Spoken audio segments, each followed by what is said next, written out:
Saya Juli Pangaribuan, saya akan menjelaskan tentang latar belakang pergerakan mahasiswa. Yang pertama itu peran gerakan mahasiswa di Indonesia sebagai kelompok penekan dalam dinamika nasional dengan fokus pada keluarga mahasiswa pada masa Universitas Gadjah Mada atau KMUGM dari Orde Lama hingga pasca Reformasi. Adapun ciri khas dari pergerakan mahasiswa di Indonesia sejak masa sebelum kemerdekaan hingga kini, adanya suatu fenomena yang dimana pergerakan mahasiswa ini terpanggil untuk memasuki arena politik dengan melakukan tekanan politik, terutama di saat terjadinya perubahan yang dilakukan oleh pemerintahan. Artinya ada sebuah kondisi tertentu yang memaksa mahasiswa turun ke jalan terhadap perubahan yang dikeluarkan oleh pemerintah, yang dimana di dalam masyarakat itu perubahan itu merasa terjanggal gitu. Yang kedua munculnya gerakan kebangkitan nasional tahun 08, terus gerakan revolusi kemerdekaan Indonesia pada 45, terus gerakan penggulingan Bung Karno tahun 1965 sampai 66, ada juga gerakan kekecewaan terhadap pemerintah Soeharto tahun 74 sampai 78, ada juga reformasi tahun 1998. Di sini bisa kita lihat keterlibatan mahasiswa dalam dunia politik. Gerakan mahasiswa Indonesia berperan sebagai kelompok menekan, menghubungkan keresahan rakyat dengan pemerintahan. Terus selanjutnya pada tanggal 11 Januari 1150, mahasiswa UGM membentuk Dewan Mahasiswa atau DEMA sebagai organisasi mewakili seluruh mahasiswa. Berbeda dengan dari organisasi gerakan mahasiswa yang sudah sejak masa revolusi pada tahun 45 sampai 49. Untuk melengkapi untuk melengkapi organisasi ini, dibentuk lagi Majelis Permusyawaratan Mahasiswa atau MPBM sebagai badan legislatif yang menguasai dewan. Terus selanjutnya Dewan Mahasiswa UGM atau DEMA UGM adalah organisasi mahasiswa intrakampus pertama di Indonesia. Didirikan atas prakarsara Prof. Kwesdadi Harjasoe Mantri. Organisasi ini menjadi contoh bagi kampus lain. Konsep ini dikenal sebagai konsep student government. Yang artinya student government ini di mana mahasiswa memiliki sistem pemerintahan sendiri dalam kampus untuk mengorganisir kegiatan dan menyuarakan aspirasi mereka. Terus selanjutnya ada gerakan mahasiswa di Indonesia termasuk DEMA UGM dipengaruhi oleh ideologi politik baik dari di dalam kampus maupun faktor eksternal seperti elit politik dan situasi internasional. Karena UGM sebagai kampus yang berlandaskan Pancasila dan kebudayaan Indonesia. Terus terus pada era Orde Lama, gerakan mahasiswa UGM cenderung mendukung Presiden Soekarno dalam perdebatan soal ideologi negara. Contohnya, DEMA mengadakan seminar dengan tema Kembali ke Undang-Undang Dasar 1945 yang dihadiri langsung oleh Soekarno. Dari krisis politik pada tahun 65 sampai 66, mahasiswa terpecah dalam dua kubu dengan UGM, GMNI, dan CGMI tidak tergabung dengan kami atau Kesatuan Aksi Mahasiswa Indonesia yang didukung militer untuk menggulingkan Soekarno. Sebaliknya, HMI, PMI, Gemsos, PMKRI, dan GMKI mendukung kami, Kesatuan Aksi Mahasiswa Indonesia. Terus selanjutnya pada era Orde Baru, DEMA UGM menentang modal asing dan pembangunan Taman Mini pada tahun 1970 sampai 1974. Namun, pemerintah membubarkan DEMA se-Indonesia dan menerapkan NKK atau BKK yang dimaksud itu normalisasi kehidupan kampus atau Badan Koordinasi Kemahasiswaan pada tahun 1978 untuk membatasi gerakan mahasiswa. Kenapa dibubarkan? Karena dianggap terlalu kritis terhadap kebijakan Soeharto, seperti penolakan terhadap modal asing dan pembangunan Taman Mini itu tersebut.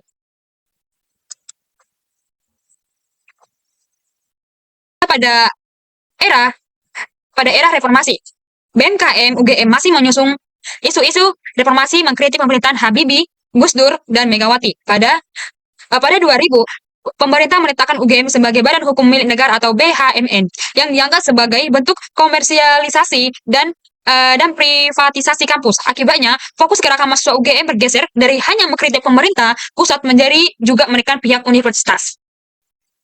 Terima kasih.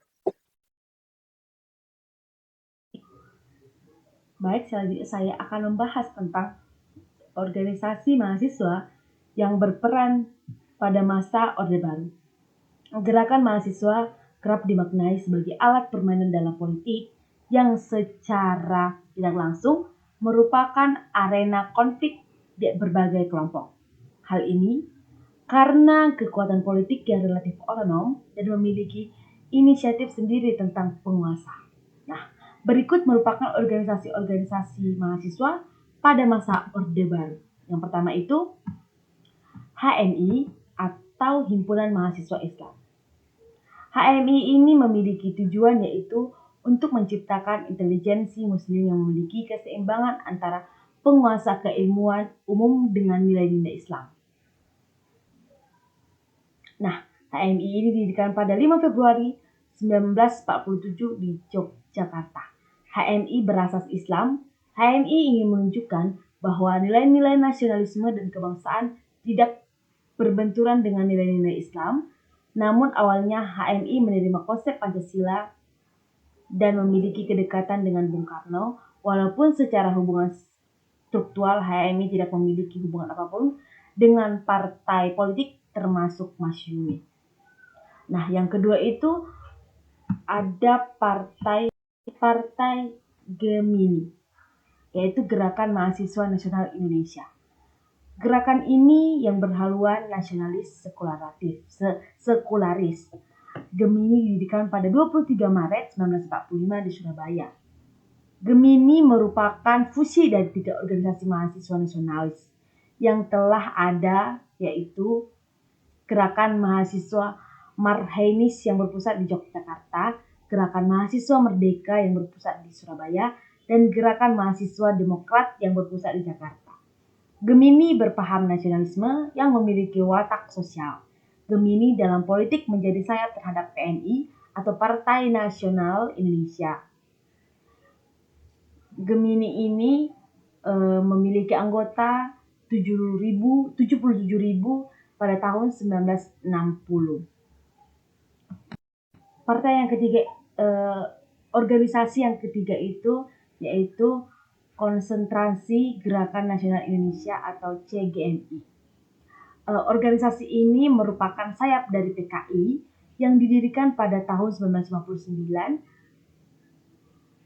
CGNI ini merupakan kolaborasi gabungan mahasiswa lokal yang dipimpin oleh mahasiswa dari Bandung, Bogor, dan juga Yogyakarta. Dan beberapa dari mereka berkuliah di UI di Jakarta. Pertama sekali dibentuknya organisasi ini, mereka memiliki 7.000 anggota. Berjalannya waktu dari tahun 1960 sampai 1965 berjumlah kurang lebih 35.000 anggota. Nah, organisasi ini juga memiliki asas paham Marxisme Leninis yang berakar pada ajaran komunis. Partai yang keempat yaitu Gensos atau Gerakan Mahasiswa Sosialis. Nah, gerakan Gensos ini merupakan gerakan yang kurang populer dan tidak cukup kuat kala itu di UGM. Namun walaupun demikian, gerakan ini justru berpengaruh besar dalam pemilihan kader di UI dan ITB kala itu. Berawal dari adanya sekumpulan mahasiswa yang pernah bergabung ke Organisasi Pemuda Sosialis Indonesia atau Persindo yang didirikan pada 1945.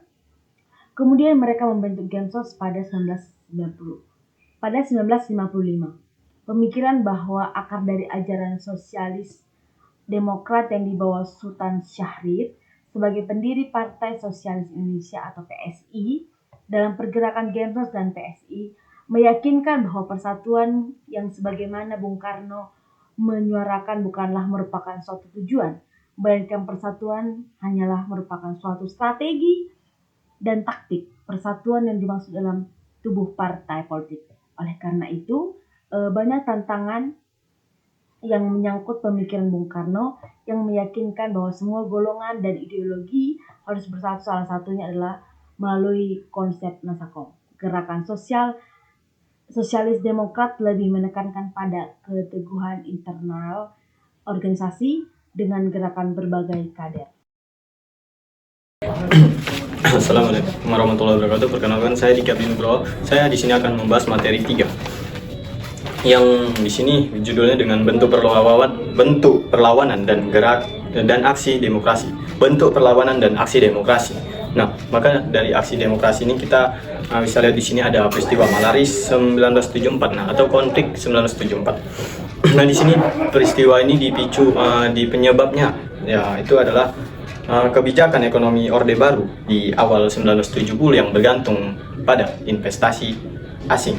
yang terutama dari Jepang. Nah, hal ini yang memicu kekhawatiran akan dominasi asing tersebut.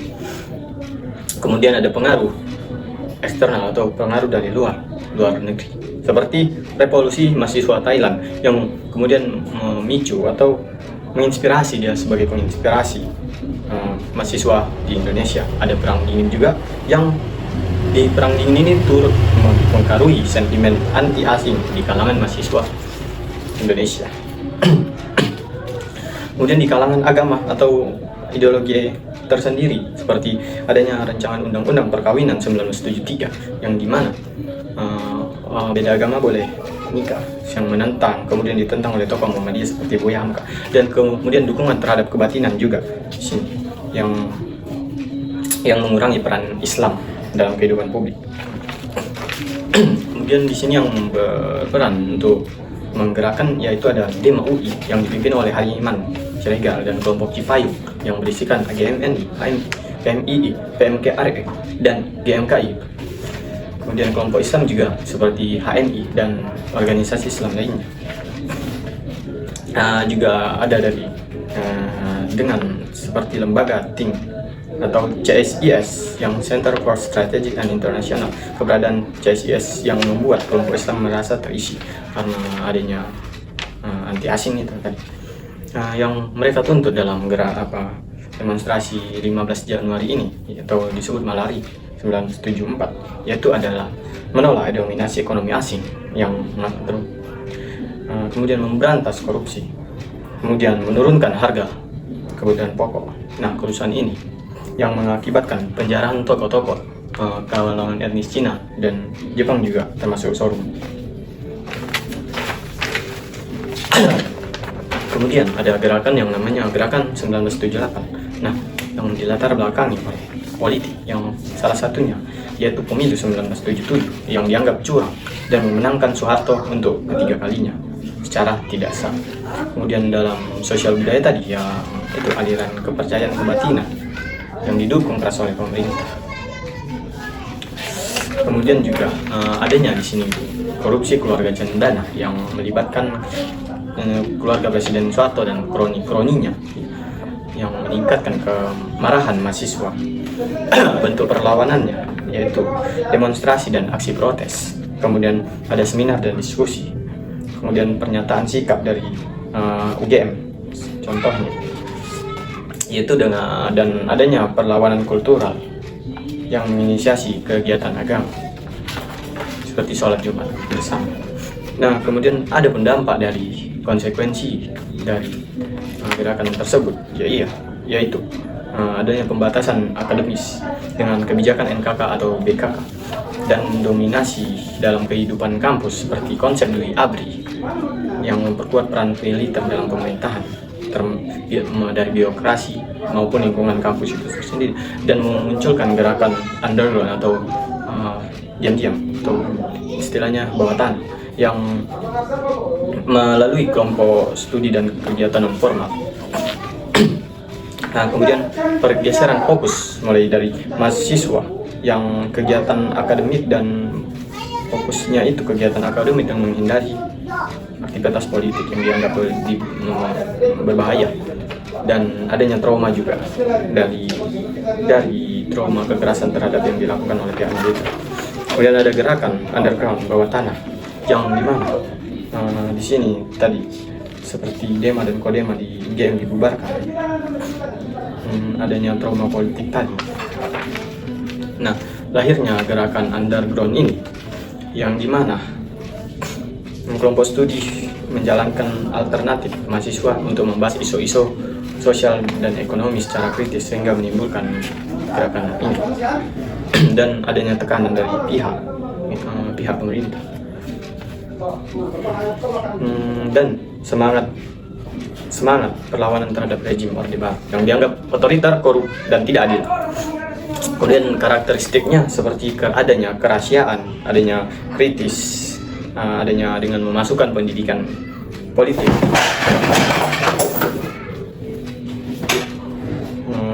kemudian aksi simbolik seperti menempelkan stiker, membuat garis grafiti atau vandalisme. Kemudian di sini ada dakwah kampus. Saya menjelaskan dengan dakwah kampus ini yaitu dakwah politik atau yang berfokus kepada spiritual. Nah, gerakan ini dimulai dengan pada tahun 1975 yang dimana dipelopori oleh Musli Jainal Sikin dengan tujuan mengisi kekosongan aktivitas keagamaan di kampus karena tidak ada aktivitas keagamaan di situ.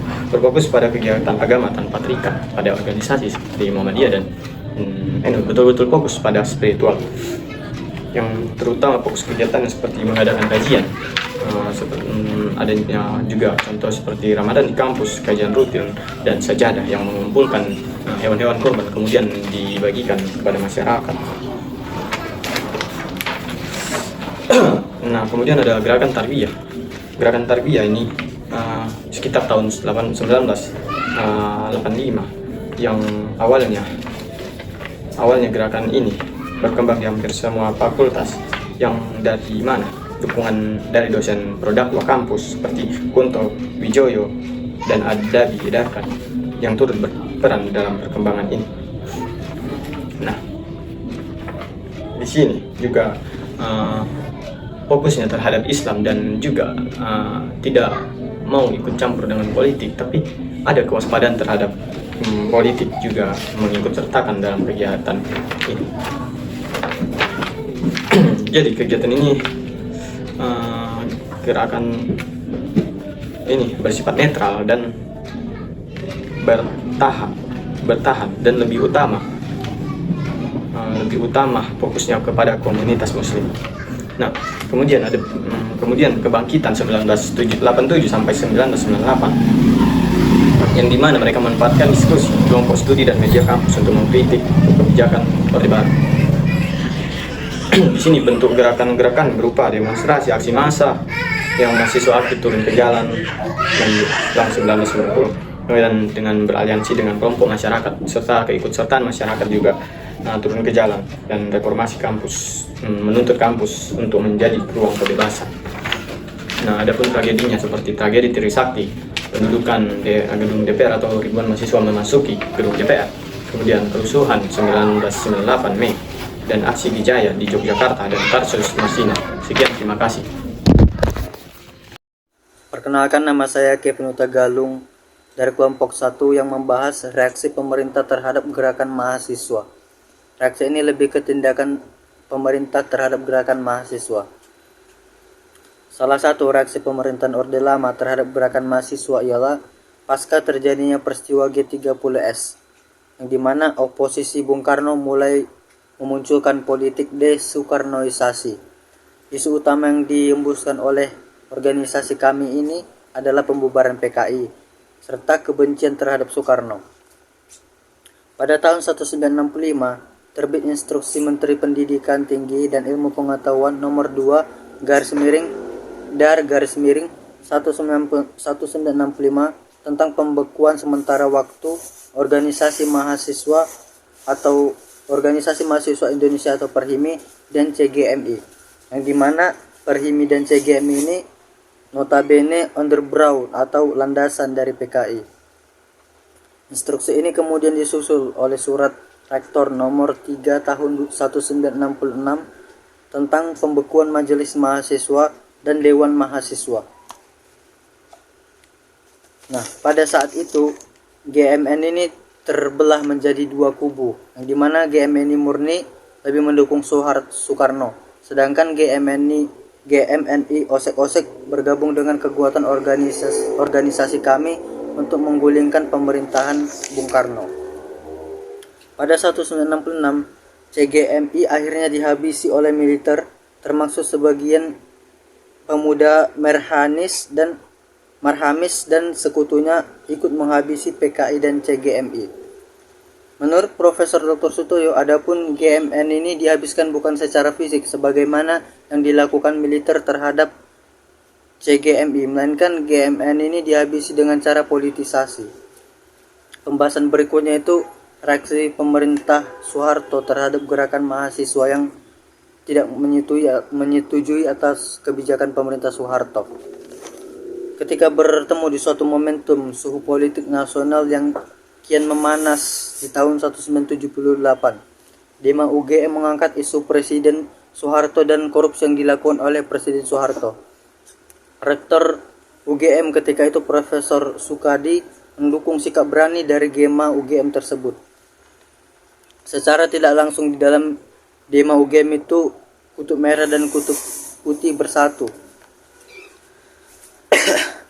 Adapun Dema UGM ini menolak terpilihnya Soeharto menjadi presiden kembali. Presiden Soeharto yang awal mulanya melakukan pendekatan negosiasi atau dialog dengan gerakan mahasiswa. Pada akhirnya Soeharto menganggap gerakan mahasiswa tersebut telah melakukan pembangkangan terhadap pemerintah Soeharto. Akhirnya Soeharto melakukan pendekatan represif dengan cara menerjunkan militer ke kampus UGM. Karena hal itu, bahkan sempat terjadi bentrok antara mahasiswa UGM dengan militer. Dengan bentrok antara aktivis UGM dengan militer. Nah, itu terjadi pada 25 sampai 27 Februari tahun 1978. Isu tersebut pun telah menjadi isu nasional yang kemudian disanggah oleh militer bahwa kejadian tersebut menimbulkan korban jiwa. Tidak menimbulkan korban jiwa dari pihak mahasiswa. Rejim Orde Baru pun mengeluarkan SK dari Menteri Pendidikan dan Kebudayaan Daud Yusuf yang berisi pembubaran Dema di Universitas se-Indonesia, tidak hanya di UGM. Dan menerapkan sistem normalisasi kehidupan kampus, Badan Koordinasi Kampus atau NKK-BKK. Sistem tersebut pun dimaksudkan untuk mengontrol aktivisme di kampus agar kembali ke dunia akademis saja dan tidak menerjunkan diri dalam hal-hal yang bersifat politisi. Karena kondisi politik nasional diwarnai oleh kuatnya dui fungsi ABRI yang menguasai semua posisi strategis birokrasi dan politik. Setelah terbitnya SK Menteri Pendidikan dan Kebudayaan NKK atau BKK itu, pemerintah Orde Baru berlaku lebih represif atau menindak KM UGM di era Orde Baru terhadap gerakan mahasiswa beserta jajarannya. Nah, mahasiswa dan jajarannya ini dijadikan tangan-tangan pemerintah untuk mengontrol dan membasmi aktivisme mahasiswa di kampus-kampus. Sementara itu, Dema UGM telah dibubarkan, begitu juga dengan dema-dema lainnya. Demikian materi dari saya. Baik, selanjutnya masuk ke ketegangan antara mahasiswa dan pemerintahan Orde Baru pada kurun waktu 1987 hingga 1998, yang dimana kita kembali ke kelas awal pada 1880, ketegangan antara umat Islam dengan Orde Baru karena adanya asas tunggal Pancasila, di mana asas tunggal Pancasila ini menekankan bahwasanya siapa yang melawanku atau melawan presiden atau melawan kepemimpinan itu adalah melawan Pancasila gitu. Jadi asas tunggal Pancasila ini berujung melunaknya gerakan Islam terhadap asas tunggal ini. Jadi para aktivis mahasiswa itu menghindari perbincangan asas tunggal dan mereka hanya melaksanakan gerakannya dengan syarat intelektualisme dan populisme Islam saja. Jadi di mana menguatnya Islamisme kampus itu dimulai sebagai respon atas tindakan represif dari pemerintah. Lalu pada kurun waktu 1987-1989, jadi ada pemicu bangkitnya gerakan dakwah ini, yang dimana dengan munculnya Ustadz Fathul Hilal yang masuk ke dalam gerakan Syiah. Jadi respon dari gerakan Syiah di UGM ini, Ustadz Fathul dan gerakan HTI atau Hizbut Tahrir di IPB muncullah kajian ideologis ajaran Islam, yang dimana Syiah mengkaji tentang materi ideologisnya dan Hizbut Tahrir ini mengkaji tentang materi metodologinya. Jadi yang kedua pemicunya adalah meningkatnya religiusitas dengan adanya buku pemikiran dan metodologi gerakan Islam yang diterjemahkan dari Timur Tengah. Lalu bangkitnya gerakan Islam ini adalah dari simbol perlawanan akibat represif dari pemerintah itu tadi. Lalu pada tahun ini juga timbullah ketegangan simbolis yang terjadi di agama Islam, yaitu dilarangnya penggunaan hijab atau kerudung bagi perempuan, dan ketika itu dilanggar maka bisa dikeluarkan dari sekolah atau universitas. Lalu pada kurun waktu ini juga terjadi kerenggangan antara mahasiswa dengan Orde Baru, yang dimana dibentuknya wadah bernama itu ICMI atau Ikatan Cendekiawan Muslim, yang dimana sebagai politik akomodasi bagi umat Islam atau mahasiswa Islam. Jadi diharapkan pemerintah itu jadi punya dua kaki tangan, yang dimana antara tentara dan umat Islam. Itu kenapa bisa terjadi? Karena Orde Baru membutuh dukungan Islam. Dibentuklah wadah ICMI ini dan dimulailah pembangunan masjid di daerah-daerah dan di sekolah-sekolah. Jadi ICMI ini juga melahirkan dua tokoh, yaitu yang pertama itu ada Bahrudin Yusuf Habibie, yang dimana ini adalah anak Mas Soeharto. Yang kedua adalah Amin Rais, yang dimana dialah pengkritisi masa Orde Baru ini pada tahun 94 dan 96. Lalu apa bentuk dari kepentingan ICMI ini? Yang dimana untuk mengimbangi kelompok militer yang dipimpin oleh Benny Murdani, yang dimana kelompok ini diangkatnya Tri Sutrisno menjadi wakil presiden. Jadi Soeharto ini takut kalah saing dengan militer, yang dimana jadi Soeharto ini mencari klien baru, dimana memilih intelektual mahasiswa Muslim. Jadi di sini muncullah kepercayaan diri daripada umat Islam, karena dibangunlah Bank Muamalat Islam atau BMI sebagai momentum berkembangnya ICMI, dan terbitnya koran-koran yang menyuarakan aspirasi umat Islam yang dikenal sebagai Republika. Selanjutnya, bangkitnya politik mahasiswa menuju aksi 1998. Inilah bentuk kesadaran kembali untuk menghidupkan Senat Mahasiswa UGM dan politik mahasiswa, di mana gerakan mahasiswa ini memunculkan tokoh Anies Rashid Baswedan, yang dimana diusung untuk mempresentasikan ke semua gerakan mahasiswa Islam di UGM pada masa itu. Jadi Anies ini merasa bahwa aktivisme mahasiswa ini masih semu. Jadi dibuatlah Forkom atau Forum Komunikasi atau Wadah Aspirasi bagi Mahasiswa. Jadi pada jadi Forkom inilah yang menjadi cikal bakal terbentuknya Senat Mahasiswa UGM. Pada 1990 mereka tuh mulai berani untuk melakukan kritik kepada universitas maupun pemerintahan Orde Baru yang pada saat ini diketuai oleh Haryo Setioko, ketua BMKM UGM, sempat mengadakan referendum bagi mahasiswa UGM, dan hasilnya adalah 90% bahwa menginginkan Soeharto ini untuk turun jabatan. Lalu pada akhir 1997 mulailah puncak krisis moneter, yang dimana gerakan mahasiswa ini mulai bermunculan. Lalu Haryo Setioko ini sebagai ketuanya bersama Senat mahasiswa KM UGM dengan Ridaya Laodengkoe sebagai ketua aktif menggalang gerakan reformasi 1998 ini. Jadi gerakan mahasiswa itu bersatu padu dengan mengusung bahwasanya gerakan terbialah yang telah banyak berpengaruh di FSLDK dan mendeklarasi identitas baru politik dengan nama Kesatuan Aksi Mahasiswa Muslim atau KAMMI. Jadi di sanalah muncul identitas gerakan terbiah. Jadi di dalam buku ini juga dijelaskan bahwasanya ada yang menemukan Islam sebagai titik tolak perlawanan, ada juga yang menemukan bahwasanya ideologi nasionalisme sebagai dasarnya. Jadi gerakan reformasi ini memang sejatinya dimulai dari wilayah Yogyakarta, yang dimana rektor UGM lah hanya pemimpin yang berani bersikap kontra terhadap kepemimpinan Presiden Soeharto pada masa itu. Jadi BM KM UGM juga bersatu dengan masyarakat, dosen, alumni, dan Keraton Jogja untuk menuntut kemunduran Presiden Soeharto. Jadi pada tanggal 5 Maret 1998 sekiranya ada 15.000 siswa itu turun ke jalan untuk menolak Soeharto. Jadi aksi tersebut dibalas secara represif juga oleh pihak militer sehingga menimbulkan beberapa korban mahasiswa. Lalu kembali dilakukannya gerakan pada tanggal 12 Maret pada hari Kamis 1998 itu, gerakan mahasiswa dalam aksi menolak Soeharto menjadi presiden. Sekitar 50.000 orang dari mahasiswa maupun masyarakat itu memadati jalan sambil berteriak hidup reformasi ganti Soeharto, dan memajangkan ratusan poster bertuliskan tuntutan. Lalu dalam aksi akbar tersebut ketua Senat mahasiswa UGM Ridaya Laodengkoe itu mendeklarasikan butiran tuntutan reformasi. Salah satunya itu berisikan tuntutan harga sembako dan kembalikan sistem ekonomi yang berpihak pada rakyat. Jadi dalam aksi tersebut juga dihadiri oleh Amin Rais, Mokhtar Masud, Prof.